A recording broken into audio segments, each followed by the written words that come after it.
परीक्षा धांधली और दिल्ली के जंतर मंतर पर प्रदर्शन कर रहे छात्रों पर हुए लाठीचार्ज के विरोध में शुक्रवार को कपकोट की सड़कों पर युवाओं का गुस्सा देखने को मिला।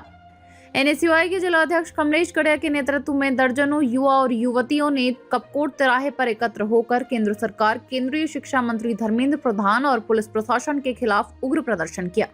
इस दौरान दिल्ली में आंदोलनकारी छात्रों पर हुए पुलिसिया बल प्रयोग की कड़े शब्दों में निंदा की गई। छात्रों के इस आक्रोश को उत्तराखंड क्रांति दल के कार्यकर्ताओं ने भी अपना पूर्ण समर्थन दिया। इसके बाद कपकोट तिराहे से मुख्य बाजार होते हुए कपकोट पुल तक एक विशाल मशाल जुलूस निकाला गया, जिससे पूरा क्षेत्र नारों से गूंज उठा।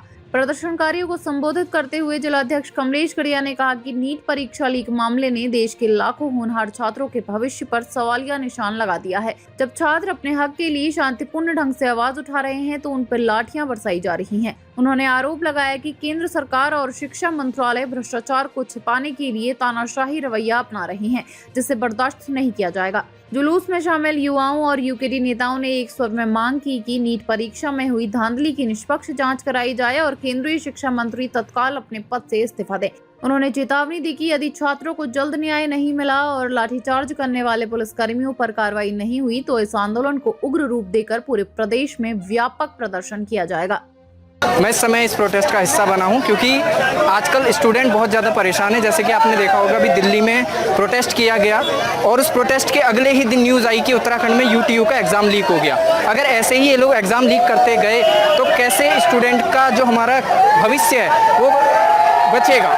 जैसे कि आपको पता होगा ये लोग एग्ज़ाम लीक कर रहे हैं, इनसे ज़्यादा बढ़िया तो डाइपर है जो एक रात झेल लेता है। ये लोग तो एक रात भी नहीं झेल पा रहे पेपरों को। आज यहाँ नीट के पेपर जो लीक हुए थे, हम चाहते हैं कि नीट के पेपर आगे से लीक ना हो और शिक्षा मंत्री को इस्तीफा देना चाहिए क्योंकि वो यहाँ की अर्थव्यवस्था को संभाल नहीं पा रहे। देश में जिस प्रकार से नीट के पेपर लीक हो रहे हैं, अन्य प्रकार के पेपर लीक हो रहे हैं, तो हम सब युवा साथी पूरे देश में प्रोटेस्ट कर रहे हैं, छात्र छात्राएं देश में प्रोटेस्ट कर रहे हैं। लेकिन देखिए जिन लोगों की जिम्मेदारी, जिन लोगों की जवाबदेही बनती है वो किस प्रकार से मूक दर्शक बनकर बैठे हैं, जबकि उन्होंने आगे आकर छात्र छात्राओं से बातचीत करनी चाहिए थी और छात्र छात्राओं के जो प्रॉब्लम है उनको सुनने का काम करना चाहिए था। लेकिन शिक्षा मंत्री धर्मेंद्र प्रधान यहाँ से गायब हैं। मोदी जी लगातार बात करने के प्रयास तो कर रहे हैं लेकिन उनकी बातों में कहीं पर भी ऐसा नहीं है जिससे हम लोग तसल्ली प्राप्त कर सकते हैं। और जो प्रकार की व्यवस्था बना रहे हैं